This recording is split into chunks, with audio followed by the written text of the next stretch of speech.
वस्तु पर किसी व्यक्ति का अनवरत यदि अधिकार रहे तो कानूनन वो वस्तु उसी की हो जाती है। ये 12 साला नियम है।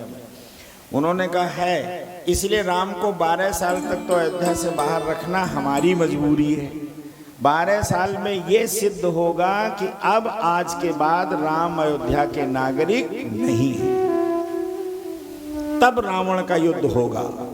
क्यों? 2 साल का समय कम से कम तैयारी में चाहिए, और इसके पहले यदि राम ने कुछ कर दिया तो अयोध्या उस पर इन्वॉल्व होगी, क्योंकि अयोध्या के वो नागरिक होंगे। इसलिए हम ऐसा चाहते हैं कि हम कानूनी पॉइंट में भी कह सकें कि राम ने यदि कुछ किया है तो अयोध्या के वो 12 साल बाद नागरिक नहीं है। हमने प्रस्ताव पास कर दिया है, वो नागरिकता खत्म हो चुकी है।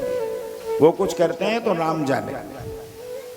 सारा प्रस्ताव विश्वामित्र जी से कहा गया तुम क्या करोगे?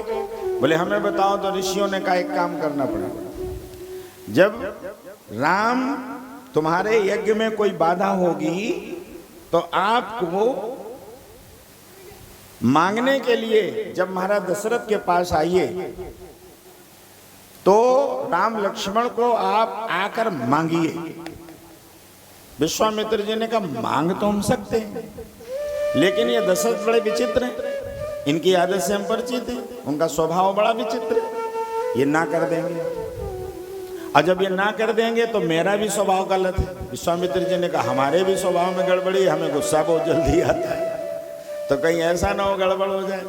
तब आचार्य वशिष्ठ बोले आप घबराओ नहीं, आप केवल अपनी बात इतनी कहना कि हमारे यज्ञ में आवश्यकता है, हमें राम लक्ष्मण को चाहिए। फिर दशरथ मना करते हैं या हाँ करते हैं, ये सारी जिम्मेदारी मेरे ऊपर छोड़ दीजिए। एक बात सुन लीजिए, अयोध्या में हमारे बिना आज्ञा के पत्ता हिलने वाला नहीं है, आप निश्चिंत रहिए, ये काम मेरी जिम्मेदारी में है। विश्वामित्र जी ने कहा यदि आपकी जिम्मेदारी में समय से आऊँगा, आप आगे कमान संभालना। देखिए ये दोनों ऋषियों की कहानी बड़ी विचित्र है। विश्वामित्र और आचार्य वशिष्ठ की पटती नहीं है। विश्वामित्र जी ब्रह्मर्षि बनना चाहते थे और महाराज आचार्य वशिष्ठ ने इसका अनुमोदन नहीं किया। आपको पता होगा, मैं इशारा कर रहा हूं केवल।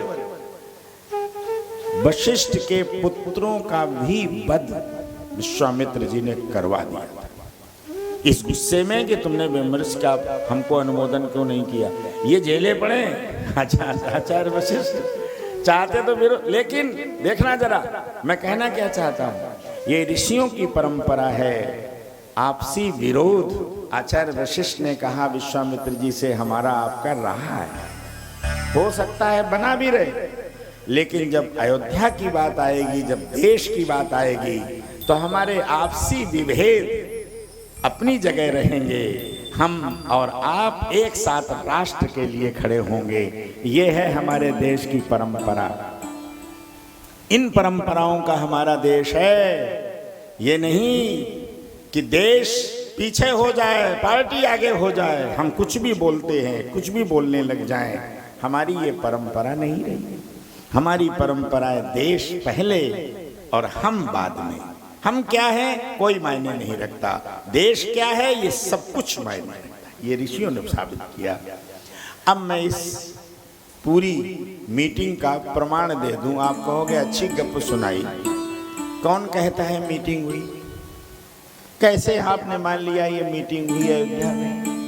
इस मीटिंग का प्रमाण तब निकल के सामने आया जब महाराज भरत भगवान श्री राम के पास चित्रकूट में मिलने गए आगे, और बताया कि वहां कैकेयी को समाज बहुत गालियां दे रहा है जब वनवास हो गया, तभी तो गए चित्रकूट। आगे की बात बता रहे। तब भगवान राम ने कहा, राम को मीटिंग का पता था, तब भगवान राम ने कहा कि एक बात बताएं, वो लोग राम माँ को गालियां दे रहे हैं जिनको ऋषियों की मीटिंग का ज्ञान नहीं है, वो गालियां दे रहे हैं। चौपाई सुनना, गोस्वामी जी ने लिखा जननीय दोष, ये भरत जी से कहते हैं भगवान श्री राम, जननीय दोष,